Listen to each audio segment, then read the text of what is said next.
আকৌ এই দিনটো ৰেচিপি হইতে নমস্কাৰ বন্ধু-বান্ধৱীসকল মই মামনা আপোনালোক সকলোকে মোৰ ফেসবুক পেজলৈ স্বাগতম জনাইছো।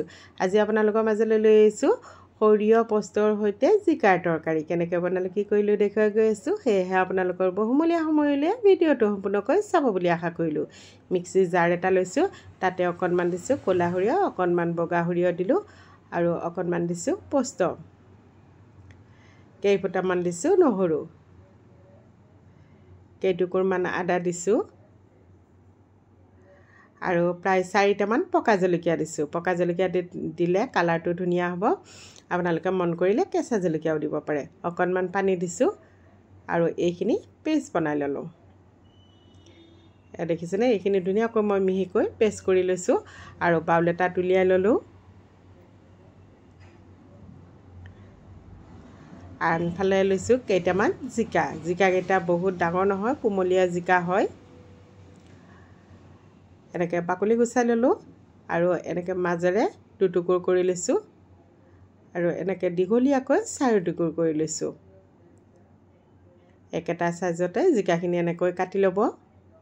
ভালদৰে ধুই ললো এইখিনি আৰু এটা কেৰাহী লৈছো, তাতে লৈ লৈছো গোটেইখিনি। এতিয়া যে পেষ্ট কৰি থৈছিলো সৰিয়হ আৰু পোস্তৰ পেষ্টখিনি দি দিলো। মই গোটেইখিনি ব্যৱহাৰ নকৰিলো, আধাতকৈ অলপ বেছিকৈ দিছো আৰু জোখমতে দিলো হালধি, জোখমতে নিমখো দিলো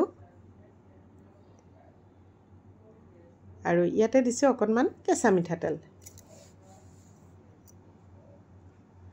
ভালদৰে হাতেৰে সানি লৈছো।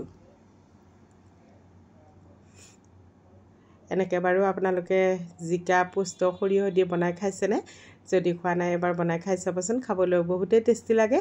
সদায় একে ধৰণে জিকাৰ চব্জি খাবও ভাল নালাগে, অলপ বেলেগ ধৰণে খাবলৈও মন যায়। যদি আপোনালোকে বনাইছে এই তৰকাৰীখন কেনেকৈ বনাইছে কমেণ্ট কৰি জনাবচোন। এয়া কেৰাহীখনত মই পানী দিলো জোখমতে, একেটা জোখতে একেবাৰে পানী দি লৈছো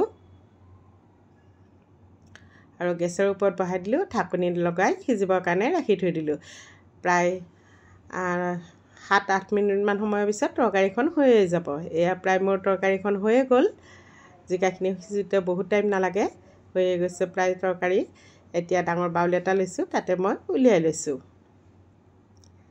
এই তৰকাৰীখন খাবলৈ খুবেই টেষ্টি হয়। আপোনালোকে যদি বনাই খোৱা নাই এবাৰ বনাই খাই চাব আৰু কমেণ্ট কৰি জনাবলৈ নাপাহৰিব। ভিডিওটো চাই কেনেকুৱা পালে কমেণ্ট কৰিব। যদি ভাল লাগিছে লাইক কৰিব, ভিডিওটি শ্বেয়াৰ কৰি দিব। আপোনালোকৰ বহুমূলীয়া সময়লৈ ভিডিওটো শেষলৈকে চোৱাৰ বাবে অশেষ ধন্যবাদ জনালো। আকৌ এটি নতুন ৰেচিপিৰ সৈতে আজিলৈ এৰিছো। ধন্যবাদ।